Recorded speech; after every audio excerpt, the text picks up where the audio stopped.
Yeah, No. just like an avocado. Not like an avocado at all. Folks, welcome to Werewolf Radar, the world's premier paranormal preparedness podcast. My name is Jordan Dahl. I am Nate Balding. And I am Roger Stretch-A-Lot Norquist. Today's episode of Werewolf Radar is brought to you by Monstroco Terror Shackles. Are you a ghost, ghoul, or miscellaneous fiend of the night?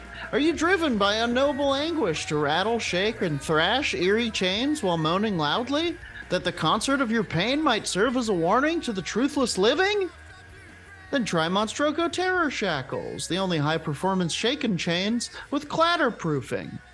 Terror Shackles by Monstroco. What the fuck? I want those when I die.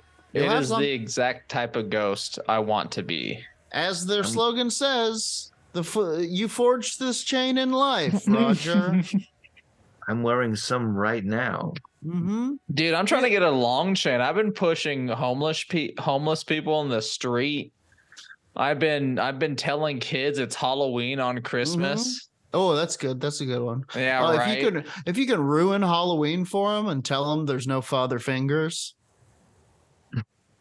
Dude, I told my old employer who was throwing us a Christmas party that this party is going to ruin us. Yeah. I was being a real Scrooge. Mm-hmm. Nice. You ruined Santa for them. I did. You're like, he's not really a nice guy. He's a murderer. He drinks blood. That's what he wants from your homes. The blood, all the juicy blood hidden in your parents. Can I go first? May I have the talking skull? Have the talking skull. Oh, it bit me. Oh, come on. It's all right. Here you go. Today. Here. Keep your fingers out of its mouth. Oh, it is talking though. What's it saying? What? Lindsay Lohan? Why would it say Lindsay Lohan? Just repeatedly. Well, okay, she's talking making skull. a comeback. I guess so. Maybe powered by some sort of fiendish energy from the beyond place. Yeah, she's doing I Know Who Killed Me Part 2. Oh, okay. Who was it this time? Well, it was fucking her real? again. Is that fucking real? I'm sorry. Hey, no, it's okay, Roger. No, it is not.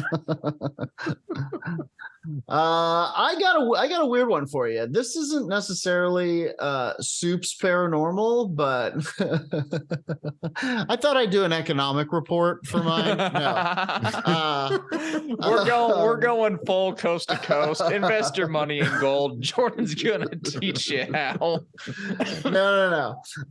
This one is more kind of urban legend territory. I found an article titled 9 Genuinely Haunted Video Games You Won't Believe from whatculture.com. This is by Greg Hitz. Dude, I like these. These are As always someone fun. who owns some old video games in my parents' basement. Mm-hmm. I just always wonder, like, is this the haunted cassette that shows me the dead child's face? Then maybe you've wondered about Super Mario Galaxy 2, the shadow people of Shiverburn Galaxy. Wait, what? Haunting in a Mario game? How absurd a notion. But yes, strange as it sounds, I'm kicking off this list with a creepy theory that's been looming in the background of Super Mario Galaxy 2. Right, but like if you just turn away from the ghosts. No, that's when they attack. What are you talking about? Dubbed the shadow people of Hell Valley, these creeping beings are hidden away in the Shiverburn Galaxy, watching down on Mario from afar. Who are these mysterious watchers? Do they mean our plumber harm, or are they part of a higher plan? Whatever the reason, these creepy silhouettes are very disturbing if you know where to look. What makes it weirder, the file name for these beings is named Hell Valley Sky Tree, which raises some odd questions. Are they a cut enemy, or from a cut level, or both? If so, why were they cut? Or is it a fragment of a deleted piece of code that refused to go, haunting the levels of Super Mario Galaxy 2? All right, that might be a bit dramatic, but no one's ever come to a reasonable conclusion. Speculation is all we have to go on. That, and they look pretty freaky as is. Honestly, this seems like something where it's just, who are those creepy guys in a video game that never come into play? Yeah. They're kind of they kind of look like the Vigilante, the Silent Watchers, Vigilante Oscuros, but in a Mario level. Okay, number 8, Taboo, The Sixth Sense, fatally accurate predictions. Ooh, I like it when a video game predicts a death. You'll have to pardon my ignorance on this one, as I know diddly squat about tarot card readings. Well, besides the whole don't mess around with it aversion that I also associate with the occult and Ouija boards. Fair. I would rather get my tarot read than fuck with a Ouija board. I call it divination, but Kylie does say that it is just actually a type of... Well, it's like a cold read. Yeah, but it's also like tells you about yourself. Like it's also a way to like do therapy, like kind of be like talk it out, be like, well, this is what this is. What does this mean to you? And you really get to the bottom of your problems. I'm still kind of at the I believe in that because I've had my tarot read before, and it definitely it was like, well, is there something that you're putting off? And you're like, yeah, and then you know. It's for introspection. You know exactly what they're talking about. Like, what are you putting off right now? Everybody has a thing that's like, yeah, I should get cracking on that. Anyway. Same with Ouija boards. I talk to a demon. It tells me what the fuck is wrong. Clearly someone at Rare didn't think that they should steer away from these games when they made this lovely little gem in 1989. That's because the story/urban legend that surrounds this game is a lot more sinister than having to play Banjo-Kazooie nuts and bolts. Hilarious. As far as I'm aware, the only thing nuts and bolts killed was the franchise. Damn, this guy's killing it. Dude, hot take. Whereas Taboo allegedly predicted the deaths of several of its players with eerily accurate readings.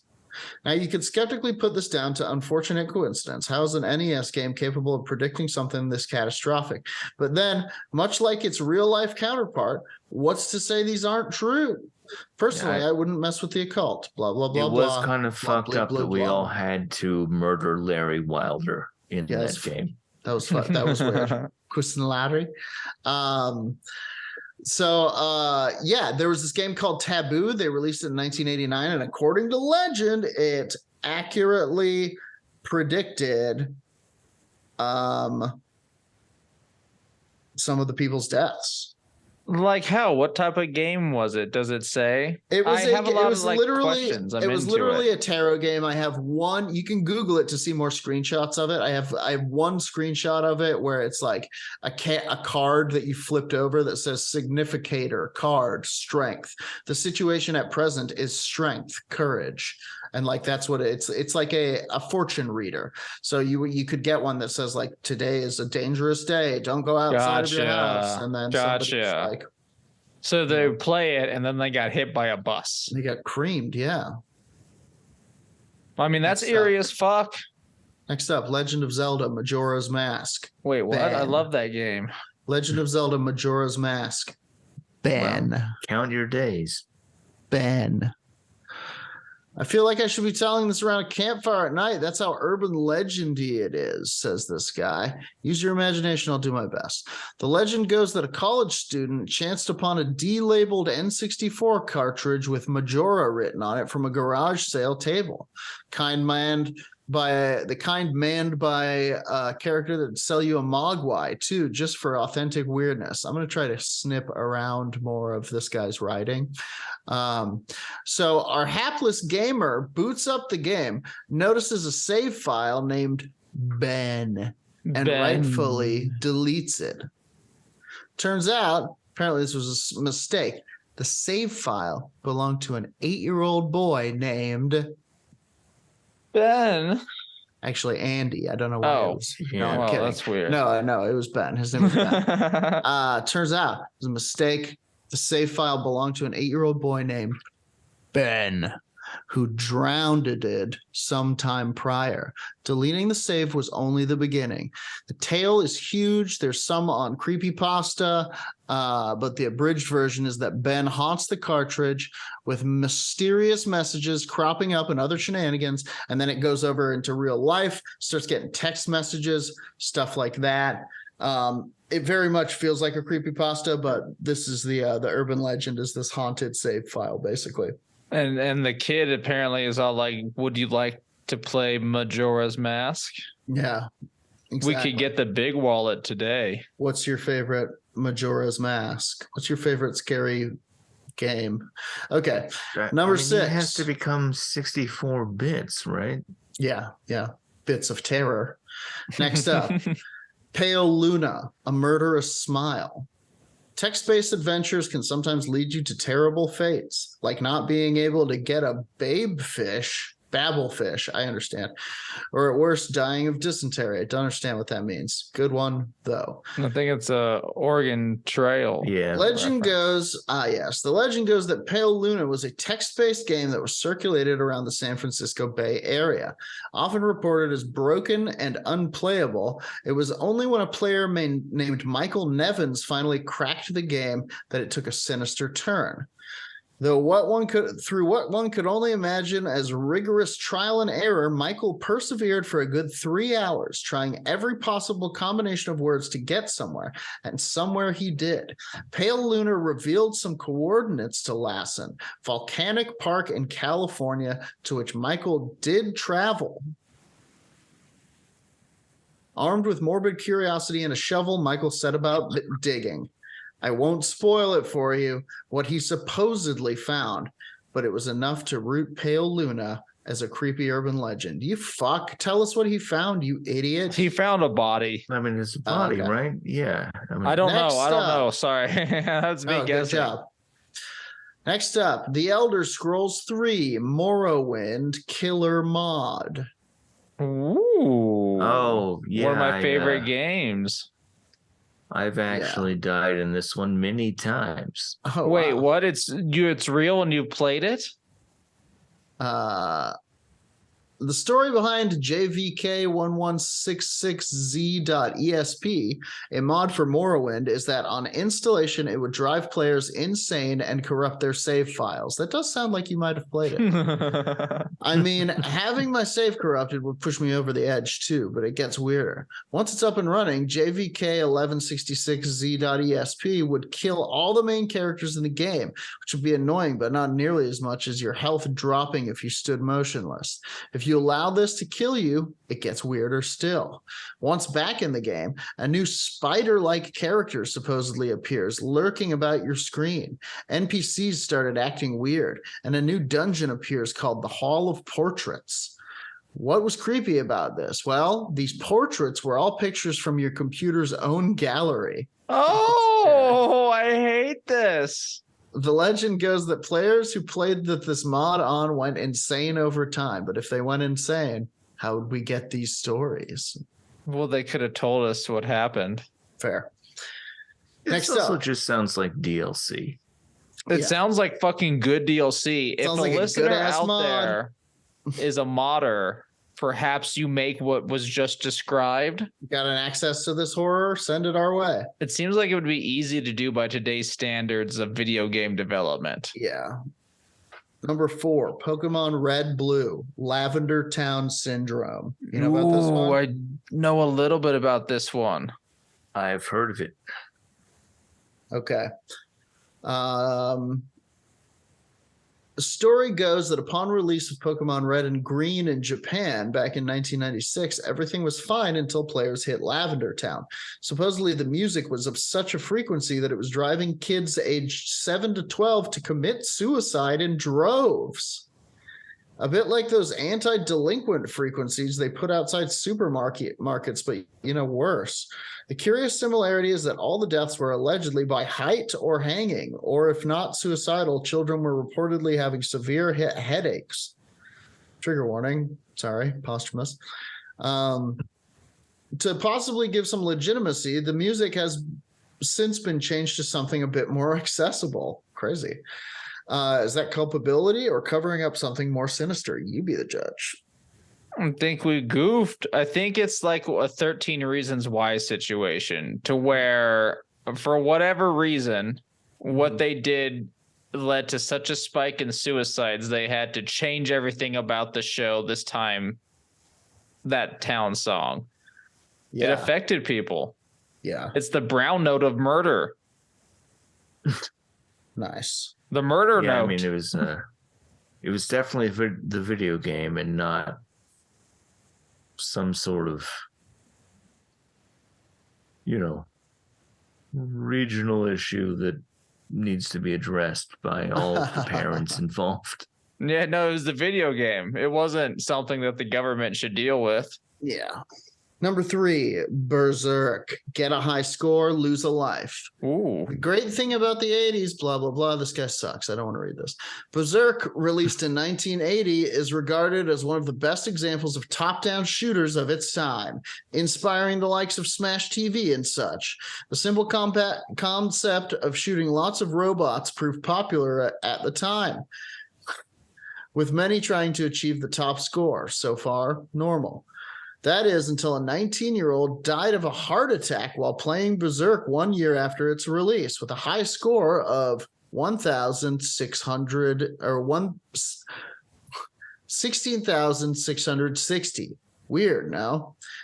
Even weirder, an 18-year-old lad died the same way the following year, after also reaching high scores in the game. Some say coincidence. Not one of the lads. Some say it's the curse. One of the lads.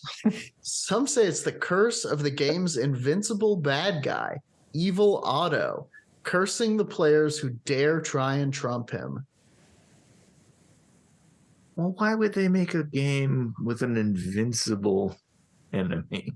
Evil Otto, I think because the high score keeps going. Here's my developer mind. The high score keeps going because there's add-ons, but there's always this one person that you can't kill. So now it's just like infinitely harder mode. And of course, it was the 80s, right, Jordan? Yeah. Tons of cocaine in this kid. Well, plus Dr. Pepper. This kid was full of coke and DP. So, obviously, he just dies of a heart attack because he's just fucking done 6 grams and 2 bottles. Is one that you guys might have heard of that's pretty popular. They even go so far as to claim that next to Slender Man, this is arguably the highest profile creepy urban legend floating around the internet. Can I just mention that I am crazy spooked out by all these stories and I feel presences behind me now and my hairs are all up. Yeah. This is the story of Herobrine from Minecraft. Depending on what you read, Herobrine is Notch is the creator of Minecraft, Notch's brother, or it's a ghost, or it's the remnants of a disgruntled Mojang employee getting revenge for being fired. Who knows? But what is known is just how creepy something can appear in a game that's mostly aimed at kids. Well, if he has appeared at all, what the fuck does that mean? Again, there's never been any real confirmation. What they say is Herobrine basically looks like the character from the game called Steve, who but without pupils.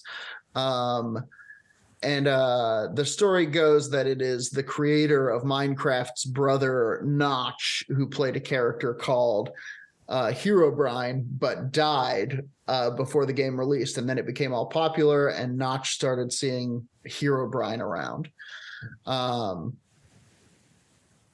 There's never been any real confirmation as to whether Herobrine is real. Various stories come forth about the mysterious entity and his path of fairly neat destruction before disappearing, and yet they say none of it. So yet again, great job from the folks at whatculture.com. Editing's an art. If you want Herobrine, I guess look it up yourself. Spelled the way it sounds, like Number one, brine. like a brined up hero. Yeah. Number one, the greatest video game urban legend of them all, IMO, Polybius. Polybius. Jug. That's right. The 1981 Sinneschlossen Incorporated juggernaut Polybius, the oldest legend on the list. Polybius has a little bit of everything: Men in Black, psychoactive reactions, secret government research, all of that shit. Story goes that a few Polybius game cabinets appeared in a few arcades in Portland, Oregon in the early 80s. The game proved so popular to the point of addiction, with long queues forming to play the mysterious new game. Tales soon became of seizures, hallucinations, night terrors, amnesia, amongst other things. But the weirdest part wasn't that the game was causing to people, but that the covert Men in Black came at night to collect mysterious data from the machines. Every night, somebody would show up and download something from the Polybius cabinets. Then, a month later, all the cabinets have mysteriously vanished. Snopes have gone on to debunk this urban legend, but that's the Tin Hat Brigade will tell you. That's what they want you to think. Exactly. And we here at the Werewolf Radar have a couple tin hats in our storage room. Yeah, tin hats on the inside, baby. Were the government behind some mind control / data collection shenanigans, or did Polybius ever exist? More importantly, how much would you get for one of the cabinets on eBay? I just might happen to have one. Maybe I'll do my own research someday, huh? Anyway, those are some creepy, spooky video game urban legends for you. There's also a great YouTube show called Pop Fiction that I recommend everybody check out. That is kind of about this sort of thing. I like it. I'm going to take the skull because I'm going to continue this ghost theme. Ghost it up, Jack. We're going back to Washington, D.C. to continue our haunted D.C. tour. Oh, boy. With an article from Insider.com. 10 White House ghost stories that will send a chill down your spine. Whoa. Now, some of these are just, but then some of these in the modern time, the occurrences are very documented. Will blow your mind. So let's go on. The ghost of Donald Trump farts in the bedroom. Some high points. We have White House occupants, staff, and visitors have reported ghost sightings and paranormal activity. First families and world leaders have reported seeing old Abe Lincoln. Whoa, Honest Abe. And George Washington Bush's daughters. W. Washington. Say they have heard opera singing and 1920s music. Opera singing, huh? That's weird. So the first one, the White House staff have reported seeing the ghost of First Lady Abigail Williams hanging laundry in the East Room to dry. Spooky. They have smelled wet clothing, lavender laundry soap, in addition to seeing her. And this is all documented from the White House Historical Association. Wow. Okay. We now go on to President Abe Lincoln, who is truly the White House ghost. When most people talk about the ghost, it is typically a Lincoln sighting. Woo. First Ladies Calvin Coolidge, Lady Bird Johnson, and Jacqueline Kennedy, along with Prime Minister Churchill and Queen Wilhelmina of the Netherlands, all said they encountered the ghost of Abraham Lincoln. Hello, ladies. I'm here to watch you slumber. Or have just felt his presence. Oh, can you feel my presence? What do you think his presence feels Wilhelmina? like? I mean, it is kind of dope when he just like takes off that stovepipe hat and then it's just a destroyed face. Oh, spooky. First Lady Eleanor Roosevelt has reported feeling Lincoln's presence as she worked in her office in the Lincoln bedroom, as if he were peering over her shoulder. And President Franklin D. Roosevelt's valet once ran screaming from the White House after seeing Lincoln's ghost. He fled? He fled. He took his head off. He said, "You're going to have to find someone else." Fucking face, man. Ruined, dude. So we love her. We've talked about her many times. Mary Todd Lincoln, Seance, or that's right, Seance.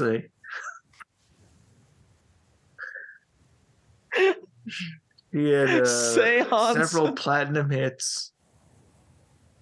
So Mary Todd Lincoln, seance master of the Red Room, which is a room in the White House during her time, is said to have communed with war criminal Andrew Jackson. Hey, that fucking guy.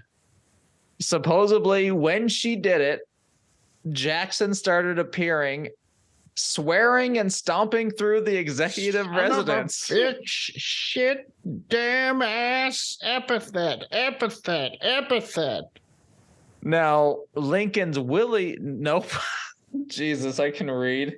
So Lincoln's son, Willie, who died at the age of 12, was reported in the White House. In the 1970s, the staff of President Ulysses Grant said they saw his ghost in the White House. Ulysses Grant, also a war criminal. Lincoln as well. Actually, everyone I talk about in here. Any president of the United States has been a war criminal. But you know who isn't? Abigail Adams. I bet she is. Moving on, we now have Andrew Jackson, who previously we learned was summoned by Mary Todd Lincoln, haunts the Rose Room where he used to sleep. He's heard cursing, stomping, seen lying in his old bed, and heard chuckling. Spooky. William Henry Henris, who was the first president to die in the White House, but still a war criminal. He did it. 24 days, I think. Is that right? So William Henry Harris, was said to haunt the attic, which is now the 3rd floor. He was president for 31 days. He died of pneumonia. He gave a 30-minute speech in the rain.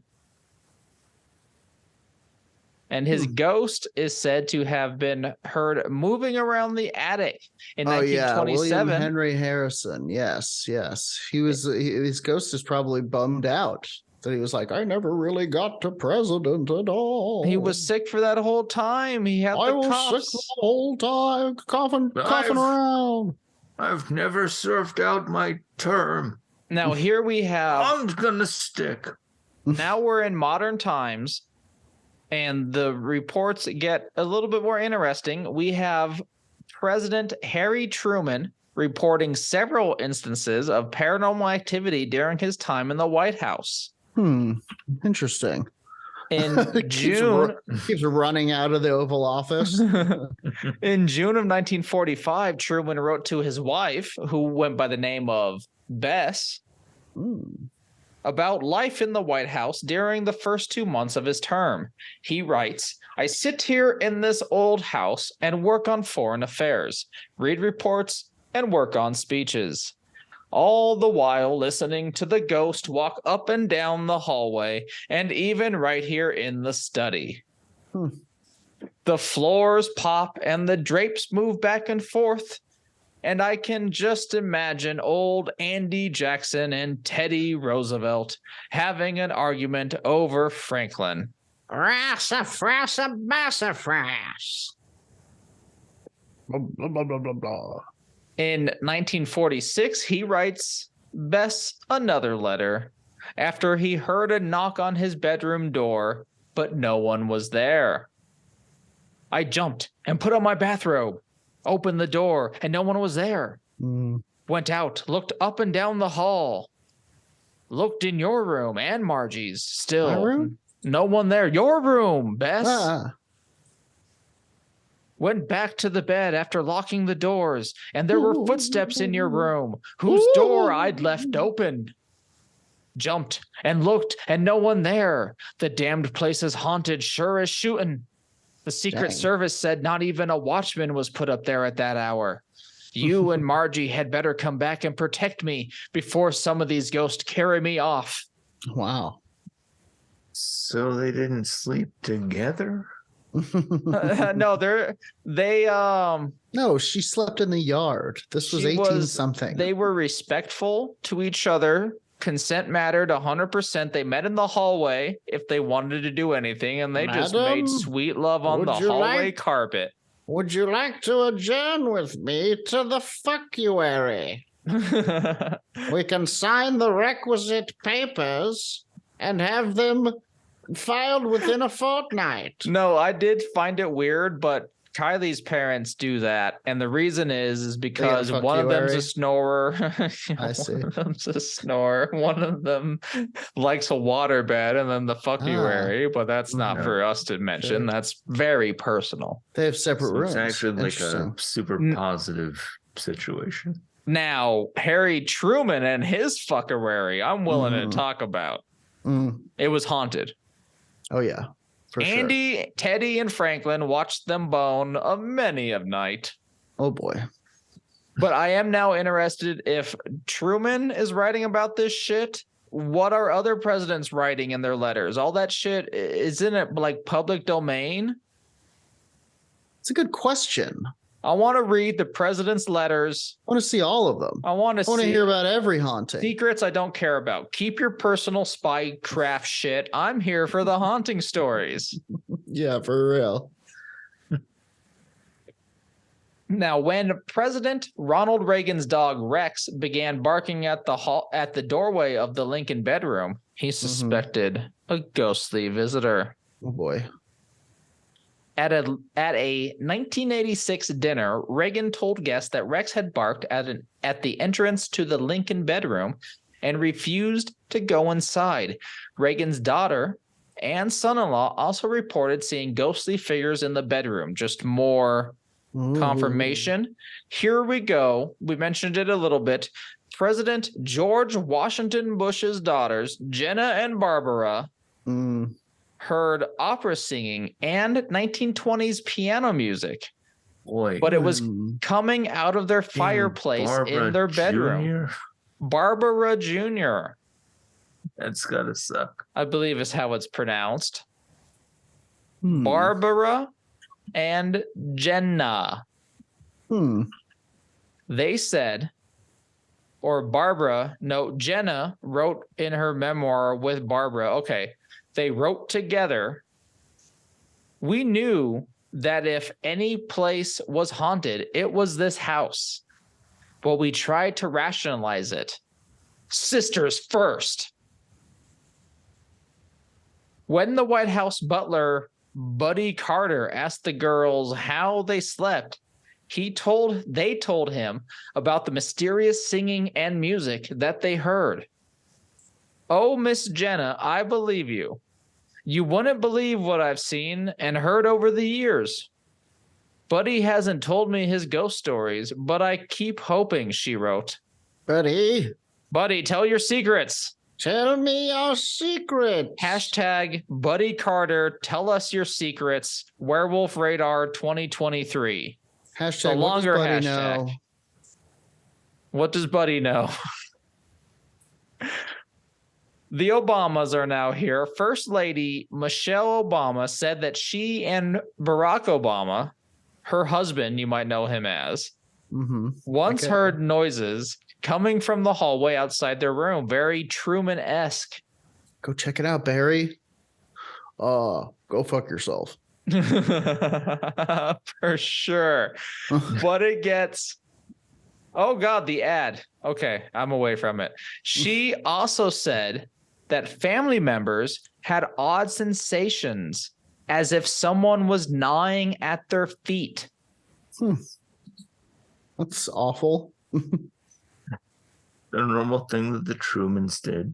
Yeah. The writer suggests perhaps it was a White House pet just nibbling.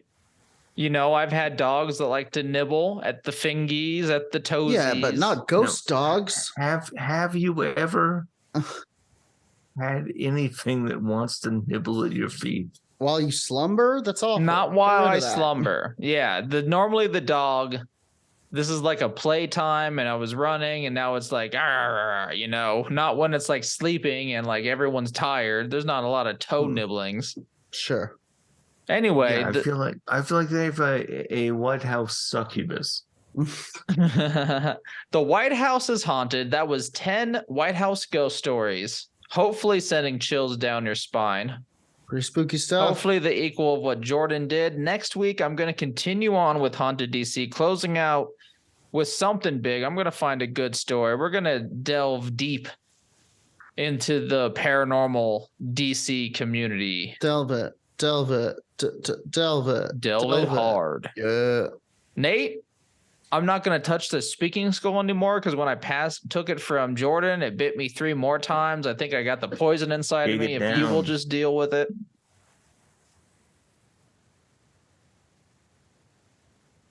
What I have is an article called "Meet the People Who Have Sex with the Devil." Okay. They're called Motley Crue, a band from the 80s. This was the perfect way to end this episode. Is Satan the ultimate bad boy? The bad boy lore has been around for a long time, and apparently some people are so diehard for this type that the devil has become their crush. Apparently, the devil's been turning people on for centuries. Mm-hmm. With some even claiming to have done the deed with the big man down south. Oh.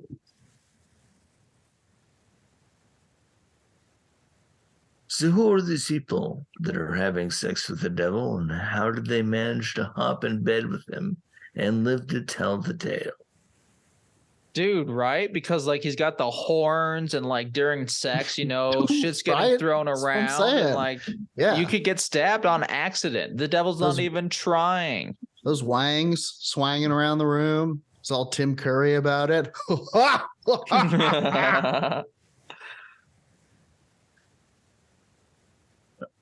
This might be surprising to you, or entirely expected. But many of these demon lovers have been quite religious. In fact, one description of sex with the devil comes from Genesis 6:4. Ooh, that's my favorite book because it includes all the insanity. There were giants in the earth in those days. And also after that, when the sons of God came in unto the daughters of men. What about Genesis 6:9? Up top, my brother. Thank you. And they bare the children to them. The same became mighty men, which were of old, men of renown. While it definitely sounds like he's talking about sex with demons, members of the church have been trying to deny it for years. They try to play it up, saying that what the king really meant was that these giants were actually half human, half angel. Oh. So Anunnaki. Nephilim sometimes considered this. You better believe that witches were accused of getting it on with the devil too. Oh yeah. But why wouldn't you? The devil's all hot and shit. During Depends the Christian, on the devil. Mine's got big boobs. Devil has everything, I feel like. Oh, yeah. During the Christian-led witch hunt days, many of these women were said to have committed this horrible crime. The author of Pagan Portals, Pan, Mussolini Draco. And pagan portals. Said that this resulted in, quote, a combination of prurient inquisitors and hysterical women about to be burned or hanged, produced the most erotic accounts. What does that mean? Produce the most erotic accounts of them sleeping with the devil? Yeah, so while they were basically being told they were about to die by fire. They were like, I sucked his dick. Yeah. And then I went to his other dick and I started sucking that too. Does that offend you, cowards? Fucking prude little cowards. I mean, maybe, maybe it was that type of situation. They were just like, fuck you. How about this?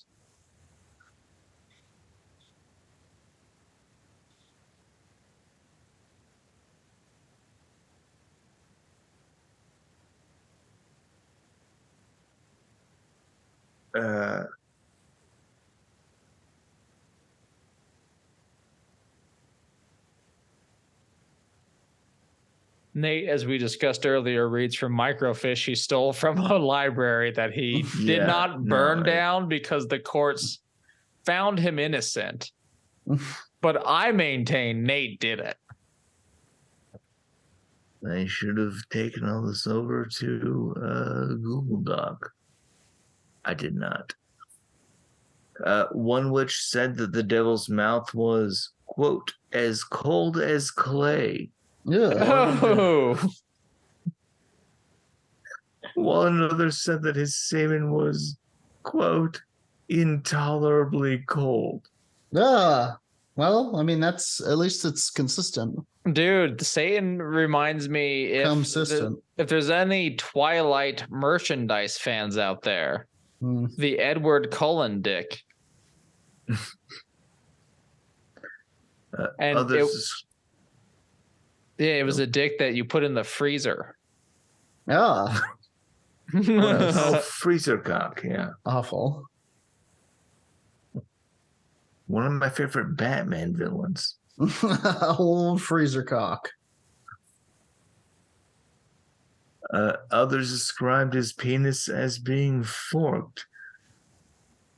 And according to one woman, his penis was as cold as a piece of ice. So yeah. The first colon dick. Really talking it, really getting into detail about it. This was one of the most erotic ones. I can't lie, gentlemen. I'm thinking about stuff. Wouldn't he have a hot dick? Like, I walked right into that one. If you're going with he Dante's Inferno, because his dick is so cold. If you're going with Dante's Inferno, it's cold fires and they emit a darkness. And there's a river of like ice and shit that has souls in there, and some demons get trapped. It's crazy. So yeah, I believe like these descriptions hold up to what people assume the devil was or is.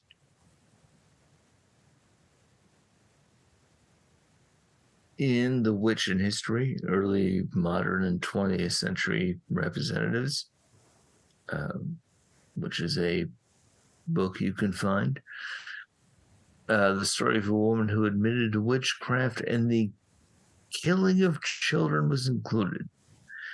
She said that demonic imps fed off her after she had done the deed with the devil.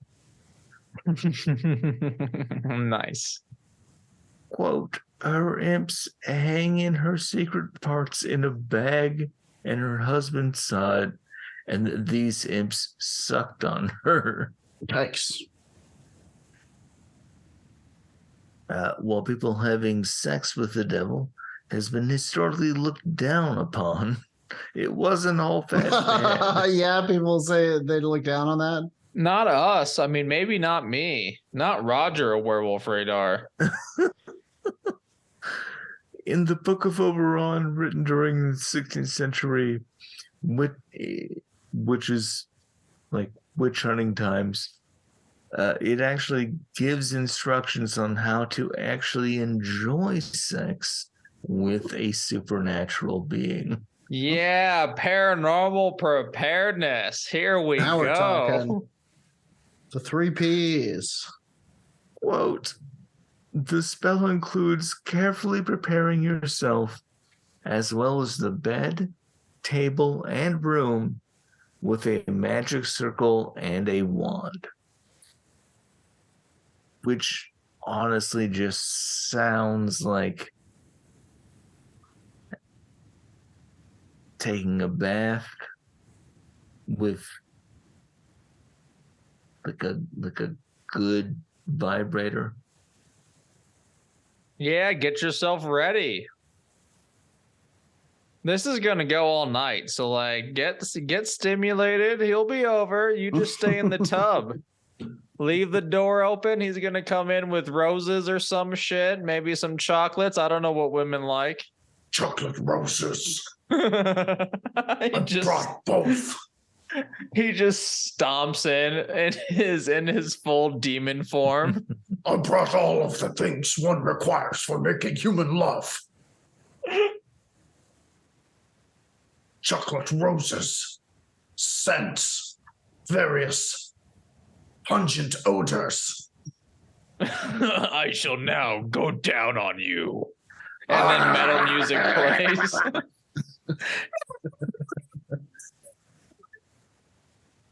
He likes a foreplay.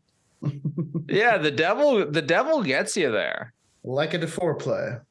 He gets you there, and then, there's still time for other things. The kids are going to be home late. You paid the babysitter $20 to stall them at the park. This motherfucker engaging in 5 play. Damn.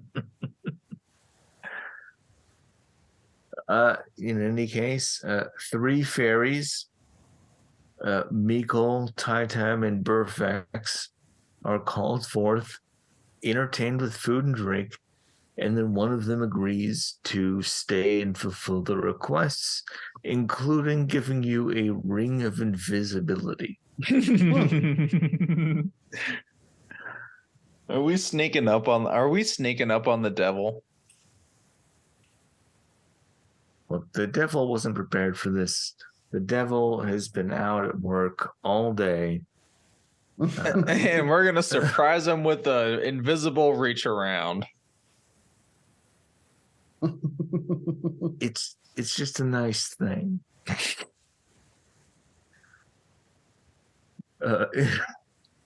In this particular passage, the author explains how readers can have their way with a fairy. So you could also fuck one of the 3 fairies. I like how it leaves you with options. After choosing one out of the 3 fairies to get frisky with, she will, quote, hasten to rest herself in this most sacred bed. Usually she will try to cheat you, saying, I cannot grant you your petitions yet. But if you lie with me, I believe he will satisfy you well enough. After the sex, apparently, you will, quote, no longer be able to compel her because you'll be impure. Okay. But if you're able to get the ring before having sex, you can do whatever you wish with her. Yeah. You have to put a ring on it. So it seems like a lot of trickery and kind of deception and misdirection to get a ring involved, just like in real life. The article also goes on to talk about Yokiona and Lamia, who I think we've talked about before.